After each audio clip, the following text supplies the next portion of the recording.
Hello' students মই ৰিহান আৰু আজিৰ এই ভিডিঅ'ত মই তোমালোকক ক্লাছ 8ৰ ইংলিছৰ লেচন 2 নাম মাই নেটিভ লেণ্ড এই লেচনটোৰ এক্টিভিটিছৰ সকলো তোমালোকৰ পৰীক্ষাৰ কাৰণে যিবোৰ ইম্পৰ্টেণ্ট কুৱেশ্যন আনচাৰ আছে সকলো মই দিম আৰু একেবাৰে সৰু সৰুকৈ আৰু সহজ সৰল ভাষাত মই লিখি আনিছোঁ গতিকে ভিডিঅ'টো শেষৰলৈকে চাই থাকিবা মই তোমালোকক এইটোও কৈ দিম কোনবোৰ প্ৰশ্ন পৰীক্ষাৰ কাৰণে বহুত ইম্পৰ্টেণ্ট যোনবোৰ বাৰে বাৰে চাব লাগে আৰু যোনবোৰ ইম্পৰ্টেণ্ট নহয় নাচালে হ'ল সেয়াও কৈ দিম ঠিক আছে তোমালোকে বহুতে জানা আৰু বহুতে নাজানা যে মই অনলাইনত পঢ়াওঁ তোমালোকক অনলাইন য'ত পঢ়াওঁ তাত মই তোমালোকক সকলো চেপ্টাৰ বুজাই দিওঁ ৰিডিং কৰি দিওঁ MCQ দিওঁ পিছত মাজৰ কুৱেশ্যন দিওঁ ঠিক আছে অকল ইংলিছৰ বুলি নহয় সকলো ছাবজেক্টৰে দিওঁ গতিকে সেয়া কেনেকৈ মোৰ পৰা অনলাইন পঢ়িব পাৰিবা অনলাইন টিউশ্যন মানে আৰু কেনেকৈ পাৰিবা মই এই ভিডিঅ'টোৰ মাজতে কৈ দিম গতিকে ভিডিঅ'টো শেষৰলৈকে চাই থাকিবা এতিয়া আহা আজি এক্টিভিটিছৰ কুৱেশ্যন আনচাৰখিনি কৰোঁ মাই নেটিভ লেণ্ড এটা বহুত ধুনীয়া কবিতা হয় পঢ়িবা ঠিক আছে আৰু কবিতাৰ পৰা জেনেৰেলি MCQ মান নুসুধে তথাপিও যদি পাৰা কিছুমান বনাই পেলাই কৰিব চেষ্টা কৰিবা এতিয়া এক্টিভিটিছৰ 1 নম্বৰ আৰু 2 নম্বৰ এইকেইটা কুৱেশ্যন আমি চাম এতিয়া 1 নম্বৰখিনি কিন্তু বহুত ইম্পৰ্টেণ্ট ঠিক আছে পৰীক্ষাত বাৰে বাৰে আহে কিন্তু 2 নম্বৰখিনি পৰীক্ষাত নাহে ইমান চ' 2 নম্বৰখিনি ইমান ইম্পৰ্টেণ্ট নহয় মেইন ইম্পৰ্টেণ্ট 1 নম্বৰখিনি আৰু চিন্তা নকৰিবা 1 নম্বৰখিনিৰ কাৰণে মই সৰু আৰু ডাঙৰ দুইটা ষ্টাইলতে কুৱেশ্যন আনচাৰবোৰ লিখি আনিছোঁ যাক ডাঙৰকৈ লাগে ডাঙৰ ল'বা যাক সৰুকৈ লাগে সৰু ল'বা এতিয়া চাওঁ 1 নম্বৰ এ কুৱেশ্যনটো কৈছে what does the old man ask the poet আমাৰ বুঢ়া মানুহজনে অল্ড মেনজনে পয়েটজনক কি সুধিছিল চ' আনচাৰ হ'ব দুটা আনচাৰ লিখিছোঁ মই চোৱা এটা এইটো ডাঙৰ আৰু এটা এইটো হালধীয়া কালাৰটো সৰু যাক সৰুকৈ লাগে হালধীয়া কালাৰ আনচাৰটো লিখিবা আৰু যাক ডাঙৰকৈ লাগে এই আনচাৰটো লিখিবা ঠিক আছে মই পঢ়ি দিম দুইটাই পঢ়ি দিম আৰু দুইটাই বুজাই দিম ফাৰ্ষ্টে মই ডাঙৰটো পঢ়ি আছোঁ answer the old men asks the poet to tell him what his native land is like সৰু আনচাৰটো এইটো to tell about his native land মানে প্ৰশ্নত সুধিছে যে বুঢ়া মানুহজনে কবিক কি সুধিছিল চ' আনচাৰ হ'ব বুঢ়া মানুহজনে কবিক সুধিছিল যে তেওঁৰ নিজৰ দেশখন কেনেকুৱা সেইটো সুধিছিল চ' আনচাৰটো এনেকুৱাই যাক ডাঙৰকৈ লাগে এইটো লিখিবা যাক সৰুকৈ লাগে এইটো লিখিবা এনেকৈ মই সকলো কুৱেশ্যনৰ কাৰণে দুটা দুটা আনচাৰ লিখি আনিছোঁ সকলো কুৱেশ্যন মানে যোনবোৰ পৰীক্ষাৰ কাৰণে ইম্পৰ্টেণ্ট আৰু যোনবোৰ ইম্পৰ্টেণ্ট নহয় সেইবোৰৰ কাৰণে মই ডাবল লিখা নাই আনচাৰ এতিয়া question number b why does the old man ask the question to the poet ইয়াৰ আনচাৰত লিখিবা the old man ask the question because he is blind and can not see the world around him ঠিক আছে যাক সৰুকৈ লাগে সিহঁতে answer বুলি দি বিকজ হি ইজ ব্লাইণ্ড এনেকৈ লিখি দিলেও হ'ব প্ৰশ্নত সুধিছে আমাক যে বুঢ়া মানুহজনে কবিক প্ৰশ্ন কিয় সুধিছিল আনচাৰ হ'ব বুঢ়া মানুহজনে কবিক প্ৰশ্ন সুধিছিল কাৰণ বুঢ়া মানুহজনে একো দেখা পোৱা নাছিল বুঢ়া মানুহজন কি আছিল অন্ধ আছিল আনচাৰটোৰ অৰ্থটো এইটোৱেই চ' যাক ডাঙৰকৈ লাগে এইটো লিখি ল'বা যাক সৰুকৈ লাগে এইটো লিখি ল'বা মইতো পৰাপক্ষত কম ডাঙৰটো লিখা কাৰণ ডাঙৰটো লিখিলে তোমালোকৰ 1 নম্বৰ নাকাটে কিন্তু তোমালোকৰ মেম বা ছাৰ যদি অকণ ষ্ট্ৰিক্ট আছে ঠিক আছে সৰুটো লিখিলে তোমালোকৰ হাফ মাৰ্ক এটা কাটিব পাৰে মানে মাৰ্ক কাটিব পাৰে আৰু চ' পাৰিলে ডাঙৰটো লিখিবা সৰুটো মই সেইসকল লোকৰ বাবেহে দিছোঁ যিয়ে মানে ডাঙৰবোৰ একেবাৰে মুখস্থ কৰিব নোৱাৰা চ' পৰীক্ষাত একো নেলেখাতকৈ কিবা এটা লেখাটো ভাল হ'ব সেইকাৰণে মই সৰুটো দিছোঁ হ'ব পাৰিলে ডাঙৰটো কৰিবা যদি নোৱাৰা আৰু সৰুটো কৰা আৰু উপায় নাই C number how does the poet address the old man what does that form address mean আমাৰ বুঢ়া মানুহজনক কবিয়ে কি বুলি এড্ৰেছ কৰিছিল মানে কি বুলি মাতিছিল সেইটো সুধিছে আৰু সেই যে মাতিছিল যে সেইটোৰ অৰ্থ কি চ' ইয়াৰ আনচাৰো মই দুটা লিখিছোঁ নে এটাই লিখিছোঁ ইয়াৰ আনচাৰ এটাই লিখিছোঁ কাৰণ আনচাৰটো কিমান সৰু চোৱা মাত্ৰ 1 লাইন আৰু আধা সেইকাৰণে এইটো এটাই লিখিছোঁ আৰু কুৱেশ্যনৰ দুটা সুধিছে ন 2 নম্বৰ আহিব গতিকে এইখিনি লিখিবই লাগিব সকলোৱে ইয়াত থাকি আৰু সৰু নকৰিবা চ' সকলোৱে এই আনচাৰটো লিখিবা আনচাৰ বুলি লিখিবা he address the old man as ককা হুইচ মিন গ্ৰেণ্ডফাদাৰ কবিয়ে অল্ড মেনক মানে যোনজন আমাৰ অল্ড মেন আছিল তেওঁক কি বুলি কৈছে ককা বুলি কৈছে কিয় কাৰণ তেওঁতকৈ ডাঙৰ আছিল বুঢ়া আছিল সেইকাৰণে ককা বুলি কৈছে আৰু ককা মানে কি ককা মানে ইংলিছত গ্ৰেণ্ডফাদাৰ ঠিক আছে এইটোত হি দিয়াতকৈ সি দিয়াটো বেছি ভাল হ'ব কাৰণ চোৱাচোন তোমালোকে যিহেতু আমাৰ কবি ল'ৰা নে ছোৱালী উল্লেখ কৰা নাই কিন্তু আমাক ইয়াত ছবিটোত ছোৱালী এজনী দিছে হয় চ' আই থিংক কবি ছোৱালী হ'ব গতিকে she দি দিবা ঠিক আছে হি নহয় she মই দি দিছোঁ বাৰু চাই লোৱা অ'কে মই ঠিক কৰি দিলোঁ চোৱা she দি দিছোঁ ঠিক আছে হি জেগাত she মানে এটা আগত এছ বহাই দিলে হ'ল চ' এনেকৈ লিখি ল'বা এতিয়া ডি নাম্বাৰ কুৱেশ্যনটো চোৱা why does the poet ask the old man to breathe deep আমাৰ কবিয়ে বুঢ়া মানুহজনক কিয় ডাঙৰকৈ উশাহ ল'ব দিছিল চ' আনচাৰ দুটা লিখিছোঁ আকৌ মই আগৰ নিচিনা এটা এইটো ডাঙৰ আৰু এটা এইটো সৰু যাক যেনেকৈ লাগে লিখি ল'বা ডাঙৰটো পঢ়ি দিছোঁ পিছত সৰুটো পঢ়ি দিম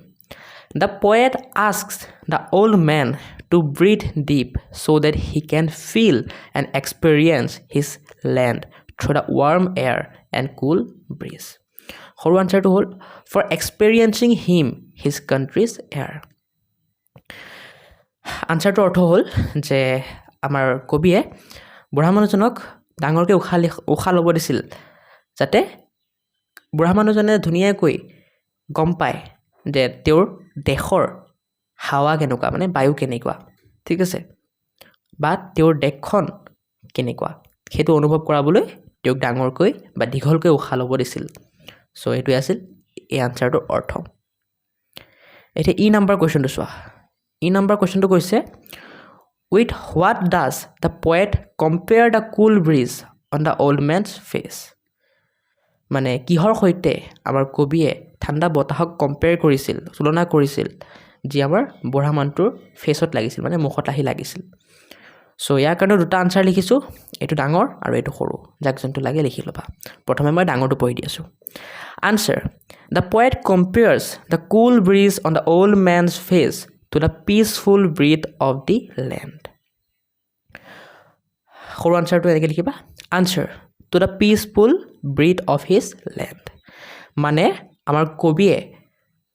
কাৰ লগত কম্পেয়াৰ কৰিছে এই ঠাণ্ডা বতাহক কবিয়ে সেই ঠাণ্ডা বতাহক কম্পেয়াৰ কৰিছে তেওঁৰ দেশত মানুহে যি শান্তিমতে উশাহ নিশাহ লয় ঠিক আছে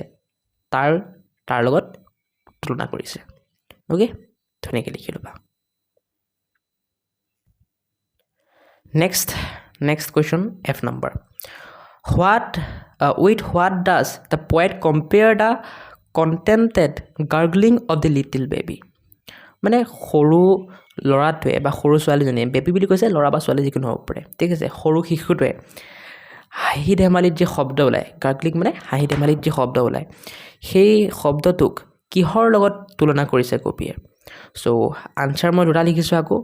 এইটো এটা ডাঙৰ আৰু এইটো এটা সৰু যাক যোনটো লাগে লিখি ল'বা ডাঙৰটো পঢ়ি দি আছোঁ পিছত সৰুটো পঢ়ি দিম ডাঙৰ আনচাৰটো হ'ব the poet compares the contented gargling of the baby to the soil of his native land ঠিক আছে আৰু সৰু আনচাৰটো এইটো with the soil of his native land মানে ইয়াৰ অৰ্থটো কি কবিয়ে সেই বেবীটোৰ যি হাঁহি ধেমালিৰ শব্দবোৰ ঠিক আছে বা বেবীটোৰ যি উল্লেখ কৰিছে কবিতাটোত সেইটো কাৰ লগত তুলনা কৰি উল্লেখ কৰিছে কবিৰ লেণ্ড মানে কবিৰ নিজৰ দেশখনৰ লগত দেশখনৰ মাটিৰ লগত ঠিক আছে এইটোৱে আছিল আনচাৰটো ইয়াৰ next g number what does the chorus of cuckoo and sparrows do cuckoo চৰাই আৰু স্পেৰ'ৰ যি কোৰাছ মানে কথা কৈ কৈ গান গোৱা ঠিক আছে সেইটোৱে কি কৰিছিল চ' ইয়াৰ আনচাৰো দুটা লিখিছোঁ মই এটা এইটো ডাঙৰ আৰু এটা এইটো সৰু ডাঙৰটো পঢ়ি দি আছোঁ মই ফাৰ্ষ্টে পিছত সৰুটো পঢ়ি দিম the chorus of the cuckoo and the sparrows shapes the native land সৰু আনচাৰটো হ'ল এইটো শ্বেপছ দ্য নেটিভ লেণ্ড মানে অৰ্থটো হ'ল যে কুকু চৰাই আৰু স্পেৰ' চৰাই এইবোৰে যেতিয়া গান গাই কথা কয় বা গান গায় সিহঁতে কি কৰে সেইবোৰৰ যোগেদি আমাৰ নেটিভ লেণ্ডটোক শ্বেপ দিয়ে মানে আমাৰ এইটো বুজাব বিচাৰিছে যে আমাৰ যোনটো দেশ সেইটোক কি কৰে আমাৰ দেশখনক ধুনীয়া কৰে সেইটোৱে আৰু বাকীনো কি আৰু শ্বেপ দ্য নেটিভ লেণ্ড মানে কি হ'ব সেইটোৱে হ'ব যে আমাৰ দেশখনক ধুনীয়া কৰে ঠিক আছে সুন্দৰ কৰি দিলে সেইটোৱে আৰু অৰ্থটোৱে আৰু চ' লিখি লোৱা 8 number what are the things that create the soul of poet's beloved country আমাৰ কবিৰ নিজৰ মৰমৰ কাণ্ট্ৰিটো মানে দেশটোৰ সোল মানে আত্মা কোনে ক্ৰিয়েট কৰে কোনে বনায় সেইটো সুধিছে আনসাৰ হ'ব এইটো ডাঙৰ ঠিক আছে এইখিনিলৈকে ডাঙৰ আনসাৰ আৰু এইটো সৰু এটোৰ মাৰ্কস বেছি আহিব 2 বা 3 মাৰ্কস আহিব সেইকাৰণে এটো আনসাৰটো অকণ ডাঙৰ সো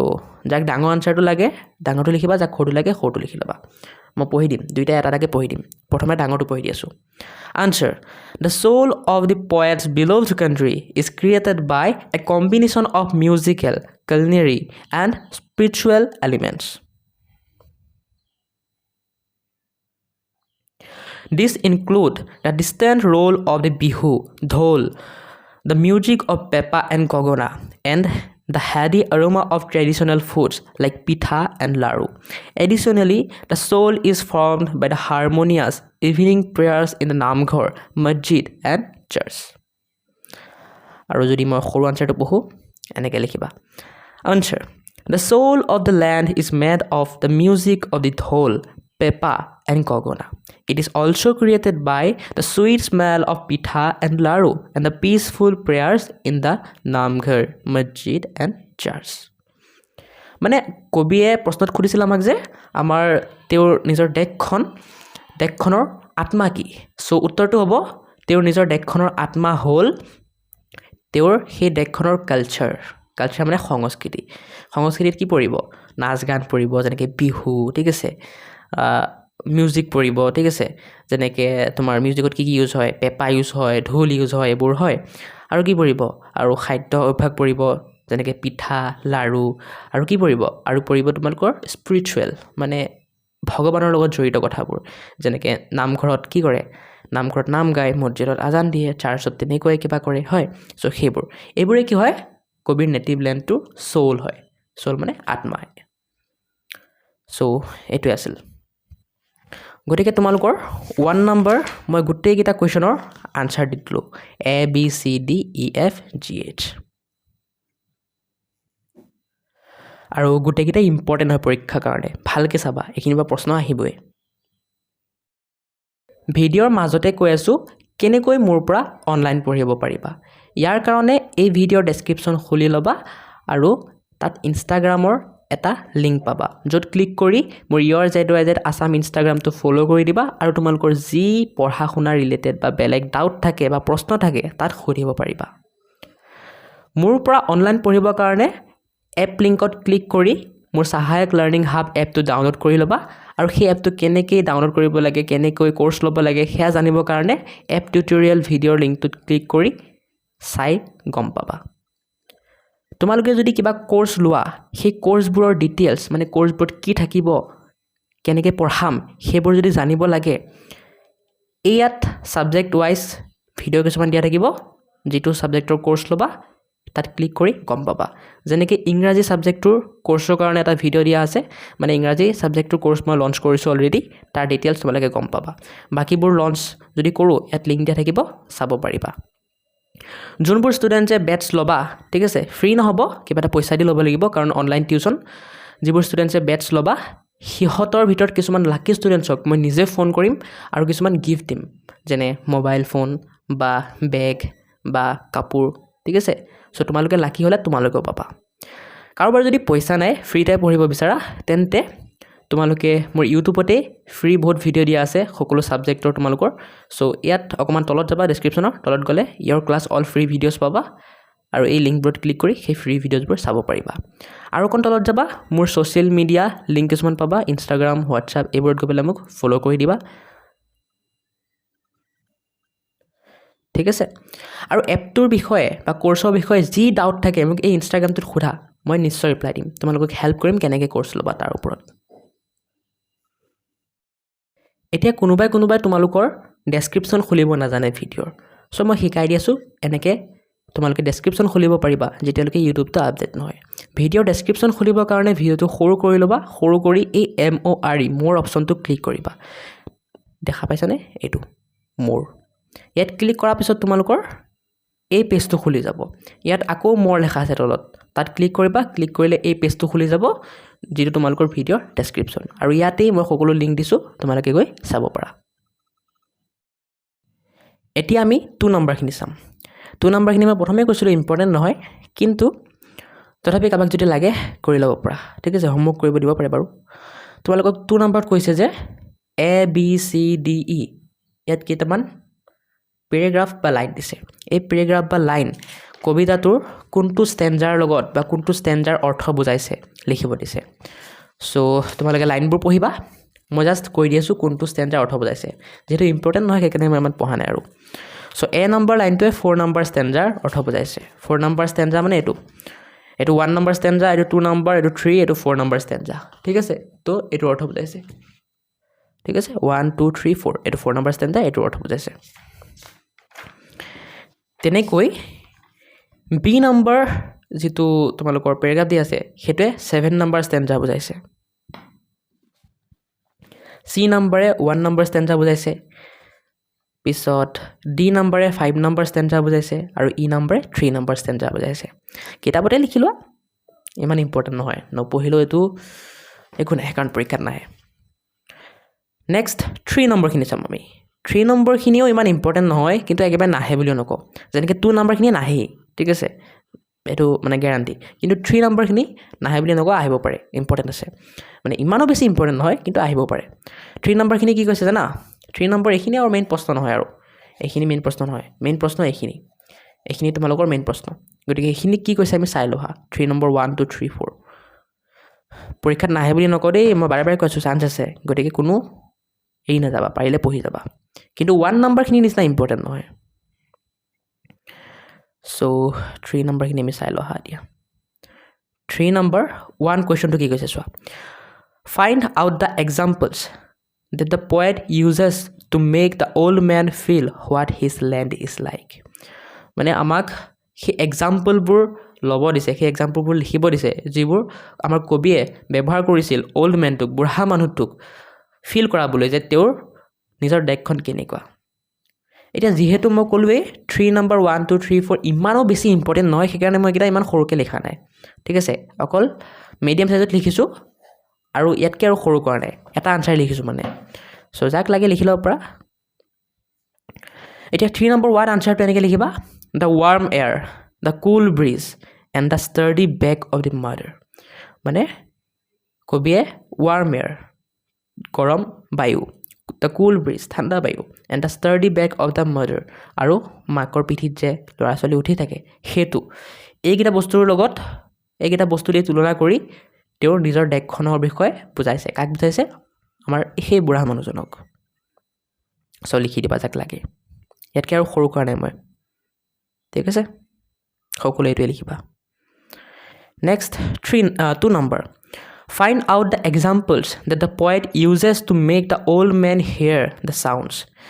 আমাৰ বুঢ়া মানুহজনে দেখি পোৱা নাছিল কিন্তু শুনিটো পাইছিল হয় সো সেই শুনাৰ জৰিয়তে তেওঁক আমাৰ কবিয়ে আমাৰ দেশখনৰ বিষয়ে তেওঁক বুজাইছিল এতিয়া সেই সাউণ্ডবোৰ কি সাউণ্ড শুনাইছিল কবিয়ে তেওঁক সেইবোৰ লিখিব দিছে সো প্ৰথমটো হ'ব দা থান্ডাৰ মানে সেই বিজুলী যে পৰি আছে বিজুলী পৰে যে খেয়া the gargling of the baby সৰু ল'ৰা ছোৱালীয়ে যি মানে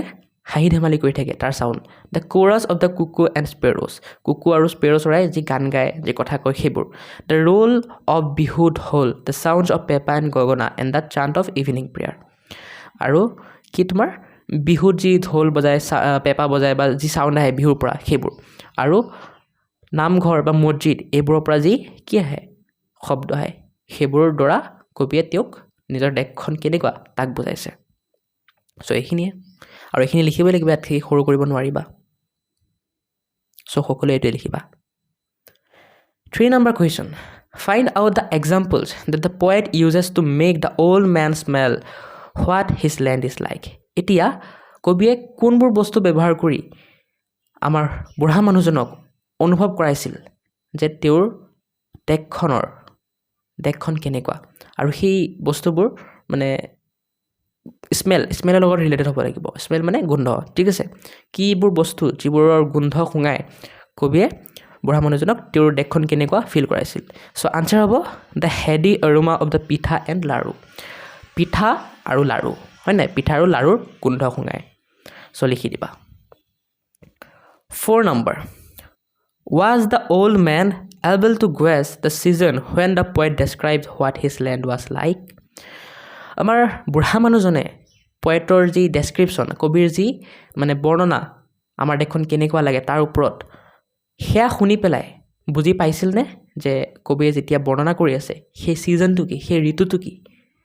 গম পাইছিল নে সেইটো সুধিছে আমাক বুঢ়া মানুহজনে গম পাইছিল নে So answer boy yes hoy বুঢ়া মানুহজনে গম পাইছিল The old man was able to guess the season The mention of the bihu dhol the kuku and pitha laru suggest it was season of Rongali bihu or spring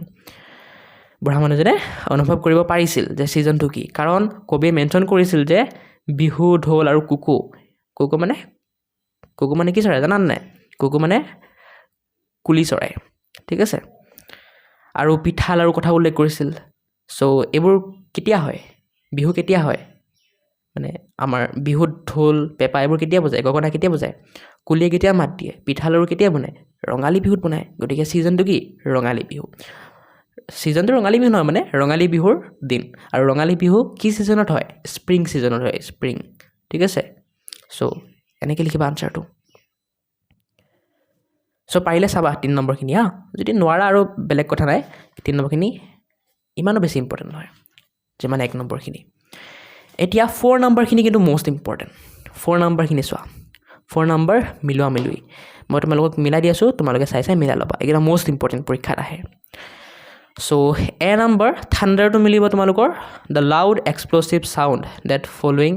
lighting in the clouds follows lighting in the clouds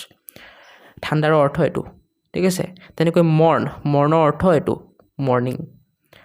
contentor ortho satisfied gurgling ortho the happy sound made by babies chorus ortho singing or speaking at the same time aroma ortho strong and firm sturdy ortho strong pleasant smell so sai milai loba ekhini most important milamilikhina ahibo pare next tumalugok koise now make sentences of your own using the words eta ei word bur ব্যবহাৰ কৰি sentence banabo dise ei word bur ব্যবহাৰ কৰি so sentence bonodu tumalugok পৰীক্ষাত নাহিব এই word bur ব্যবহাৰ কৰি sentence বনোৱা নাহে ঠিক আছে কাবাক পাই স্কুলত যদি দি দিয়া আৰু এটো exception এটো rare case কিন্তু মোস্টলি নাই তথাপি মই দি দিছো কাৰণ যদি আহি যায় কেনেবাকে এটাটো তোমালোকে মুখ ধৰিবা যে কিয় আহিলে সো ইম্পৰ্টেন্ট নহয় কিন্তু দি দিছো থান্ডাৰ দি সেন্টেন্স হ'ব এটো মৰ্ন দি সৰি এটো নহয় এটোটো মিলা মিলিখিনি 4 নম্বৰ হয় সেন্টেন্স খিনি এইখিনি থান্ডাৰ দি সেন্টেন্স হ'ব এটো we heard a loud thunder after the flash of lightning Moran দি এটো হ'ব ঠিক আছে মই পঢ়ি নিদু কাৰণ ইম্পৰ্টেন্ট নহয় তোমালোকে চাই লিখি লোৱা মৰ্ন দি এটো সেন্টেন্স কন্টেন্টেন্ট দি এটো সেন্টেন্স গাৰ্গলিং দি এটো সেন্টেন্স কোৰাছ দি এটো সেন্টেন্স আৰোমা দি এটো ষ্টাৰডি দি এটো গোটেই কেইটা দি মই সেন্টেন্স বনাই দিলো চাই লিখি ল'বা নেক্সট তোমালোকৰ 5 নম্বৰখিনি 5 নম্বৰ কি দিছে চোৱা 5 নম্বৰ তোমালোকক দিছে পঢ়িবলৈ প্ৰেক্টিস প্ৰনাউন্স কৰিব দিছে এই ওয়াৰ্ডবোৰ প্ৰনাউন্স কৰিব দিছে সো পঢ়িবা আহা মই পঢ়াই দিও এবাৰ study breathe warm rain then church deep land ঠিক আছে শুনিবলৈ অকন একে হয় এই ওয়াৰ্ডবোৰ দেই সো এ নম্বৰটো শেষ 5 নম্বৰ বি টো তোমালোকক সেম প্ৰেক্টিস কৰিব দিছে ঠিক আছে প্ৰেক্টিস সেইং মানে কবলৈ দিছে পঢ়িব দিছে এই সেন্টেন্সবোৰ আহা মই পঢ়াই দিও মূলত পঢ়ি লোৱা যাৰ মন আছে The sturdy boys study hard. The worms come out when the weather is warm. Then and then do not mean the same. They lend me their plough to till the land. People church for peace in the church. She ran in the rain, laughing in joy. The river is too deep to take a dip. So 5 number খিনি হৈ গল 6 number খিনি তোমালোকক কৈছে যে in the poem you will find the poet referring to 3 musical instruments that are used in the Husori program of Bihu আমাৰ poemটোত 3টা musical ইনস্ট্ৰুমেন্ট মানে 3টা বাদ্যযন্ত্ৰৰ বিষয় দিয়া আছে কি দিয়া আছে ঢোলৰ বিষয় দিয়া আছে ঠিক আছে আৰু পেপাৰ বিষয় দিয়া আছে গগনা বিষয় দিয়া আছে এতিয়া তোমালোকক তেনেকৈ আৰু কিছুমান বাদ্যযন্ত্ৰ যিবোৰ বিহুত ইউজ হয় তাৰ নাম লিখিব দিছে আৰু তাৰ বিষয়ে অকণ পেৰাগ্ৰাফ লিখিব দিছে এটা পেৰাগ্ৰাফ লিখিব দিছে আহা লিখি লওঁ একেবাৰে মোষ্ট ইম্পৰ্টেণ্টটো নহয় কিন্তু একেবাৰে নাহে বুলিও নকওঁ চব পাৰিলে চাই যাবা আৰু ঠিক আছে মোষ্ট ইম্পৰ্টেণ্ট নহয় কিন্তু চ' তোমালোকৰ 6 নম্বৰ আনচাৰটো এনেকৈ লিখিবা ডাঙৰ হয় ডাঙৰকৈ দিছোঁ মই কাৰণ ইমান ইম্পৰ্টেণ্ট নহয় ইয়াত থাকি সৰু কৰা নাই মই দেই সকলোৱে এইটোৱে লিখিবা কিন্তু বেছি ইম্পৰ্টেণ্ট হ'লে মই সৰু কৰি দিলোঁ হয় আনচাৰ লিখিবা there are many other instruments used in Bihu music the tal is a pair of metal cymbals that make a loud ringing sound when hit together. The sutuli is a small whistle made of clay that sounds like a whistling bird. The bahi is a bamboo flute that makes very sweet music for the dancers. Another instrument is the tokari, which is a string instrument used to sing folk songs. These instruments help make the Bihu festival very lively and fun for all the people in Assam. ঠিক আছে very lively and fun for all the people in Assam. So এইটো আছিল কি ইনষ্ট্ৰুমেণ্টৰ বিষয়ে ইয়াত দিয়া হ'ল তালৰ বিষয়ে দিয়া হ'ল ঠিক আছে আৰু কিহৰ বিষয়ে দিয়া হ'ল সুতুলি টকাৰী বাহি চ' তোমালোকে লিখি ল'বা যাক লাগে বাকী ইম্পৰ্টেণ্টটো ইমান নহয় 7 নম্বৰ তোমালোকক চিঠি লিখাব এতিয়া চিঠি লিখিব দিছে চিঠি লিখা ফৰ্মেটটো ইয়াত দি দিছে চোৱা আমি প্ৰথমে ওপৰত কি লিখিব লাগে সোঁ চাইডৰ ওপৰত এড্ৰেছ লিখিব লাগে ঠিক আছে তোমাৰ এড্ৰেছটো লিখিব লাগে একেবাৰে তলত তোমাৰ ফ্ৰেণ্ডৰ এড্ৰেছটো লিখিব লাগে আৰু সোঁ চাইডে মানে বাওঁ চাইডে ওপৰত তোমাৰ মাই ডিয়াৰ বুলি লিখি তোমাৰ ফ্ৰেণ্ডজনৰ নাম লিখিব লাগে যদি ফ্ৰেণ্ডৰ কাৰণে লিখাইছে ফ্ৰেণ্ডৰ নাম লিখিবা যদি বেলেগৰ কাৰণে লিখাইছে বেলেগৰ নাম লিখিবা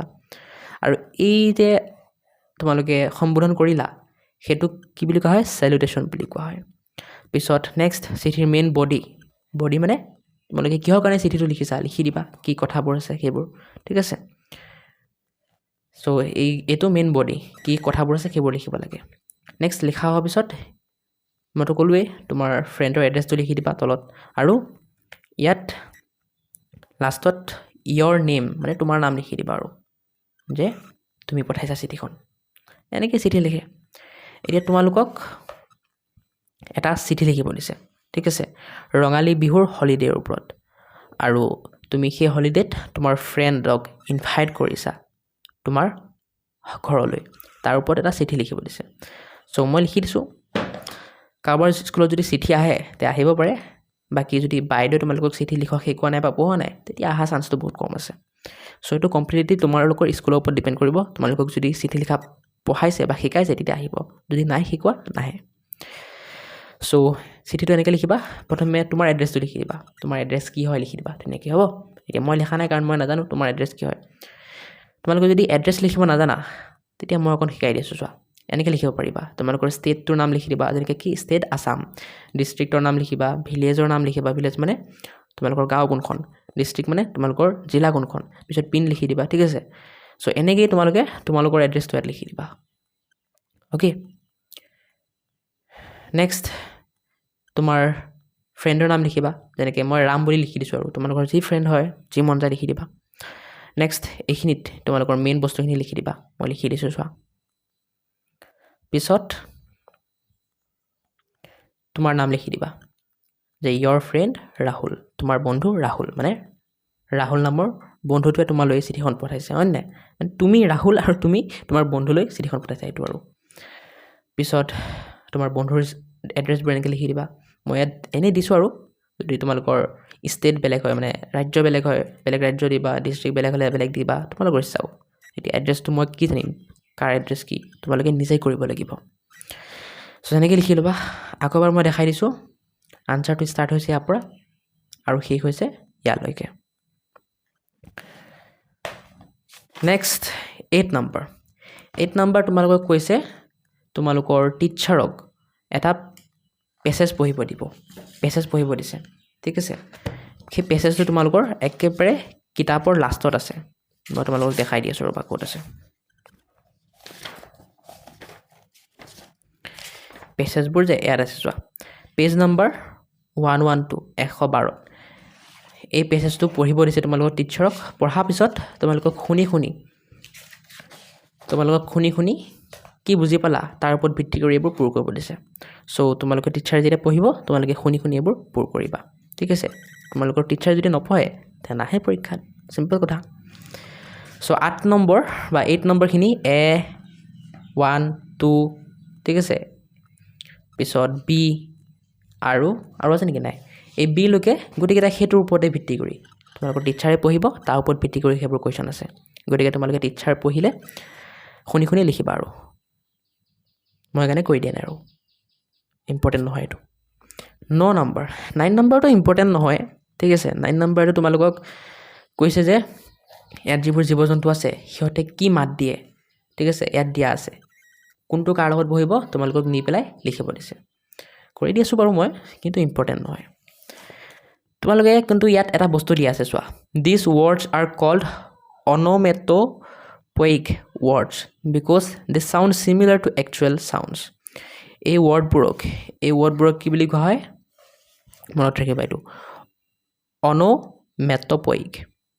ঠিক আছে onomatopoeic ৱৰ্ড বুলি কোৱা হয় কিয় কাৰণ এইবোৰে সাউন্ড কৰে কাৰ নিচিনা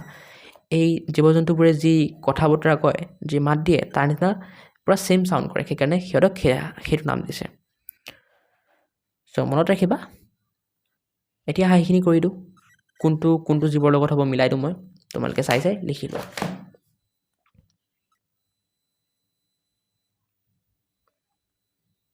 চোৱা কাউৰটোৰ কাৰণে এইটো হ'ব হেনটোৰ কাৰণে এইটো হ'ব বাকি এনেকৈ দিয়া আছে গোটেইকেইটাৰ কাৰণে চাই মিলাই লোৱা যাক লাগে বাকি ইম্পৰ্টেণ্ট নহয় নেক্সট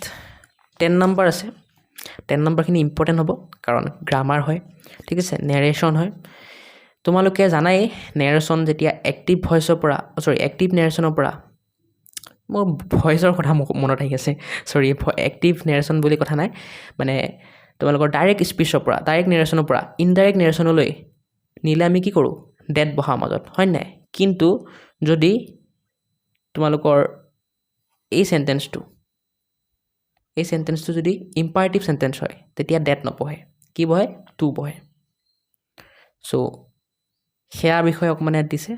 পঢ়িবা তোমালোকে আৰু এইখিনি পঢ়ি পেলাই এইখিনি আনসাৰ দিব দিছে ঠিক আছে এইখিনি এতিয়া এইখিনি তোমালোকক সেম তেনেকৈ টু বহাই পেলাই নেৰেশ্যনখিনি কৰিব দিছে আহা কৰোঁ তোমালোকক যদি নেৰেশ্যনৰ ওপৰত গ্ৰামাৰ ক্লাছ লাগে গ্ৰামাৰ কোৰ্স লাগে তো মই সেইটো বনাম আৰু বনাই পেলাই মোৰ এপত দিম তাত গৈ পেলাই গ্ৰামাৰ ক্লাছ কৰিব পাৰিবা ঠিক আছে এতিয়া সেই নেৰেশ্যনবোৰ জানিলেহে তোমালোকে এইখিনি ভালকৈ বুজি পাবা বা কৰিব পাৰিবা মইতো এতিয়া আনসাৰবোৰ দি দিম কিন্তু বুজি পাবতো লাগিব ন আৰু এইটো ভিডিও যদি মই বুজাব যাওঁ বহুত ডাঙৰ হৈ যাব কাৰণ নেৰেশ্যন এটা ডাঙৰ চেপ্টাৰেই হয় ঠিক আছে গ্ৰামাৰ এটা ডাঙৰ চেপ্টাৰেই হয় সো যদি নেৰেশ্যনৰ কোৰ্স লাগে অকল নেৰেশ্যন নাথাকিব সেই কোৰ্সটোত মানে ইংলিছ গ্ৰামাৰৰ কোৰ্স তাত নেৰেশ্যন থাকিব ভয়েস চেঞ্জ থাকিব যিমান গ্ৰামাৰ আছে সব থাকিব সেই কোৰ্সটো লাগিলে মোৰ এপটোত চাবা মইতো কৈ দিলোঁ এপটো কেনেকৈ ডাউনলোড কৰিব লাগে কি কৰিব লাগে ঠিক আছে সো চাবা এতিয়া অকল আনসাৰখিনি জানি লওঁ আমি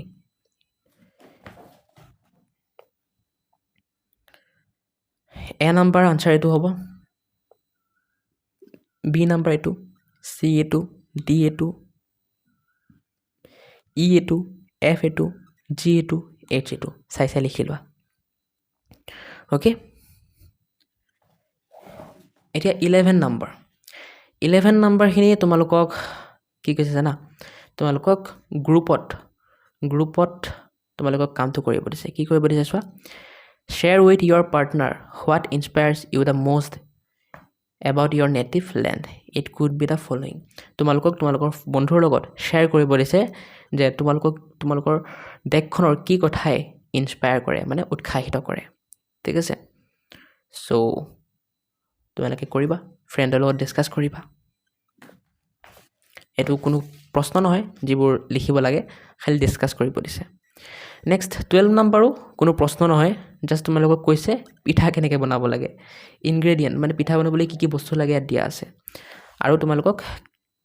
পিঠা বনাবলৈ শিকাইছে ইয়াত ঠিক আছে কেনেকৈ পিঠা বনাবা গোটেই হেয়া ইয়াত সো কাবাৰ যদি পিঠা বনাবলৈ শিকিব মন আছে ইয়াৰ পৰা পঢ়ি পেলাই শিকিব পাৰা এইখিনিতে আজিৰ ভিডিঅ'টো সমাপ্ত কৰিবলৈ সময় আহি গ'ল কাৰণ 12 নম্বৰৰ পিছত আৰু কুৱেশ্যন নাই মই যিমানবোৰ ইম্পৰ্টেণ্ট কুৱেশ্যন আছিল দি দিলোঁ আৰু কিছুমান ইম্পৰ্টেণ্ট নাথাকা কুৱেশ্যনো দিছোঁ যাতে তোমালোকে হোমৱৰ্কখিনি কৰিব পৰা খালি মই এই 12 নম্বৰ কুৱেশ্যনটো দিয়া নাই 12 নম্বৰ বোলে 8 নম্বৰ কুৱেশ্যনটো দিয়া নাই কাৰণ এইটো তোমালোকৰ যেতিয়া টিচাৰে পঢ়িব তেতিয়া তাৰপৰা শুনি তোমালোকে কৰিব লাগিব সেইকাৰণে মই দিয়া নাই বাকী সব দি দিলোঁ মই সো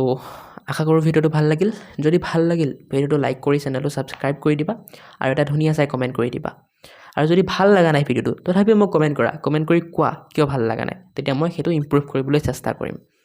নেক্সট টাইমৰ পৰা সেইটো ভুল নকৰোঁ আৰু সো কমেণ্ট কৰিবা তোমালোকে লাইক কমেণ্ট শ্বেয়াৰ ছাবস্ক্ৰাইব কৰিলে মোৰ ভাল লাগে আৰু এনেকুৱা ভিডিঅ' তোমালোকৰ কাৰণে বনাব মন যায় নেক্সট ভিডিঅ'ত মই তোমালোকক lesson 3 explore India quiz time এই লেসনটো তোমালোকক যি কুৱেশ্যন আনসাৰ আছে এক্টিভিটিছৰ সকলো কুৱেশ্যন আনসাৰ সলিউশ্যন দিম সো এনেতো মই দিমেই কিন্তু যদি বেছি কমেণ্ট আহে এই ভিডিঅ'টোৰ কমেণ্টত যে এই চেপ্টাৰটো লাগে বুলি লেসন 3 লাগে তেতিয়া মই সোনকালে দিবলৈ চেষ্টা কৰিম যিমান পাৰোঁ সোনকালে দিম যদি বেছি কমেণ্ট আহে সো কমেণ্ট কৰা যাক সোনকালে লাগে সো এইখিনিয়ে আৰু কি ক'ম আজি ভিডিঅ'টো ইয়াতে সমাপ্ত কৰোঁ বাই